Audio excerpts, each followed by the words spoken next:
حضرت عبداللہ ابن عباس رضی اللہ تعالیٰ عنہ سے مروی ایک روایت ہے، میں ایک دن حضور کے پیچھے بیٹھا ہوا تھا، سواری میں حضور کا ردیف تھا، تو حضور نے فرمایا، اے بیٹے، اے لڑکے، میں تجھے کچھ کلمات سکھاتا ہوں، تو اللہ کے حقوق کا خیال رکھ تو وہ تیری حفاظت فرمائے، تو اللہ تعالیٰ جل شانہ کے احکام کی حفاظت کر، تو اسے اپنے سامنے پائے گا۔ اذا سألت فاسأل اللہ، جب سوال کرے تو اللہ سے ہی سوال کرے، اللہ سے مانگنے کا مزاج پیدا کر لیں کہ فرمایا تمہارے جوتے کا تسمہ بھی ٹوٹ جائے تو وہ بھی اللہ سے مانگو۔ ضرور بازار میں جاؤ دکاندار سے، لیکن حقیقی طلب اللہ سے ہونی چاہیے، بات بات پہ اللہ سے سوال کرو، بڑی سے بڑی چیز بھی اس سے مانگو، چھوٹی سے چھوٹی چیز بھی اسی سے طلب کرو۔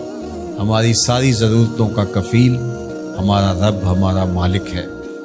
تو دوسری نصیحت یہ کی کہ جب تو استعانت طلب کرے، مدد طلب کرے، تو اللہ سے ہی استعانت طلب کرے۔ وعلم، اور جان کہ اگر ساری امت، سارے لوگ، پوری قوم جمع ہو کے تمہیں فائدہ پہنچانے کی کوشش میں لگ جائیں تو تمہیں وہی فائدہ پہنچا سکتے ہیں جو تیرے لیے تیرے رب نے لکھا ہے۔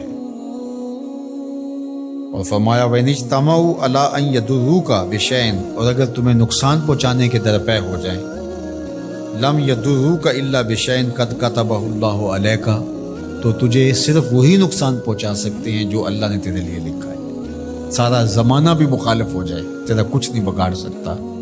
ہاں، تیرے مقدر میں اگر کوئی چیز، کوئی بگاڑ لکھا ہے تو وہ ہوگا، اس کا ذریعہ وہ بن جائیں گے۔ تو اس لیے پھر اسی سے مانگو، اسی سے طلب کرو۔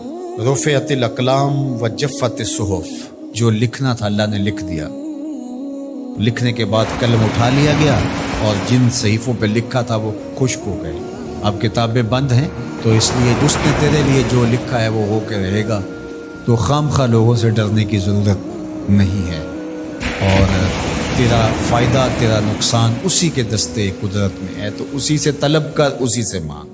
اور فرمایا تو اللہ تعالیٰ جل شانہ کو رخاء میں، خوشحالی میں یاد کر، یعرف کا فی الشدہ، وہ تجھے مشکل میں پہچانے گا۔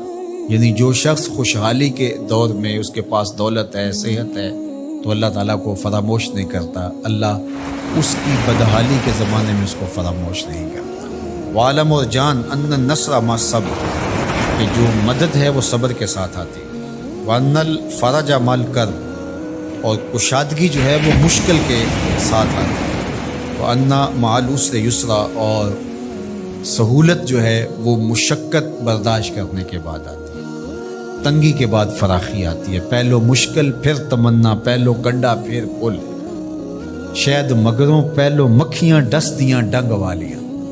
تو یہ سب ہوتا ہے، مشکلات، تکلیفیں، آلام، مصائب، ان سب سے گزر کر کے آسانیاں آتی ہیں۔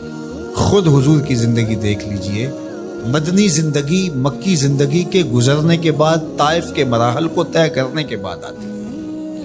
تو ہم ڈائریکٹ اگر چاہیں مکی زندگی کو اختیار کیے بغیر اور طائف کی مشکلات اور سنگلاخ راستوں